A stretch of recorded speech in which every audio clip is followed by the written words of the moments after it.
திருநெல்வேலி மாவட்டம் வெள்ளாளர் முன்னேற்ற கழகத்திலிருந்து இந்த ஆர்ப்பாட்டம் பண்ணியிருக்கோம். எங்களுடைய பெயரை கொடுக்கறதுக்கு எங்களுக்கு சிறிதளவும் விருப்பம் இல்லை. இது எதிர்த்து இந்த போராட்டம் பண்ணியிருக்கோம்.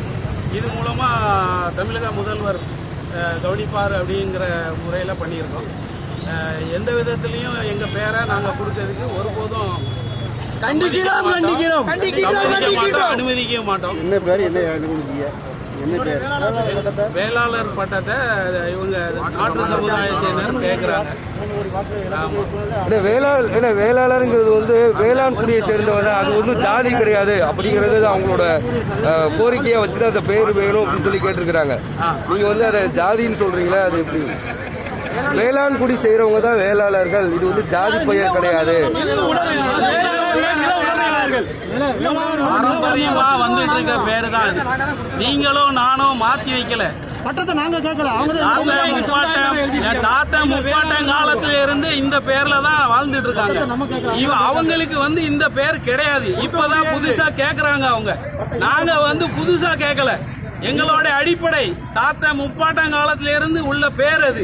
சரியா?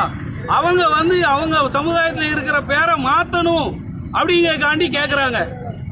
அதுக்காக வேண்டிதான் நான் சொல்றேன், அவங்க அடிப்படையில அவங்க வாழணும். இப்ப மத்திய அரசுக்கு எடப்பாடி அரசு பரிந்துரை செய்யும் சொல்லிட்டாங்க. அவர் பரிந்துரை செஞ்சா உங்களோட அடுத்த கட்ட போராட்டமோ அடுத்த கட்ட நிலை எப்படி இருக்கும்? தமிழகம் முழுவதும் பெரிய அளவுல போராட்டம் தொடரும். எங்களுடைய சமுதாய மக்கள் எல்லாம் ஒன்றிணைந்து 3 கோடிக்கு மேல நாங்க இப்ப கணக்கெடுத்து வச்சிருக்கோம்.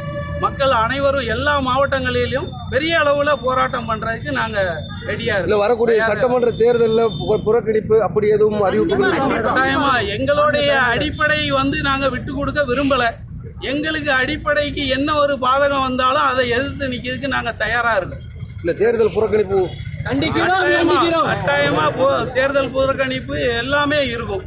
எங்களுக்கு ஆதரவு யாரு கொடுக்காங்களோ அவங்களுக்கு நாங்க சப்போர்ட் பண்ணுவோம். முழுமையான கண்டிக்கிறோம்.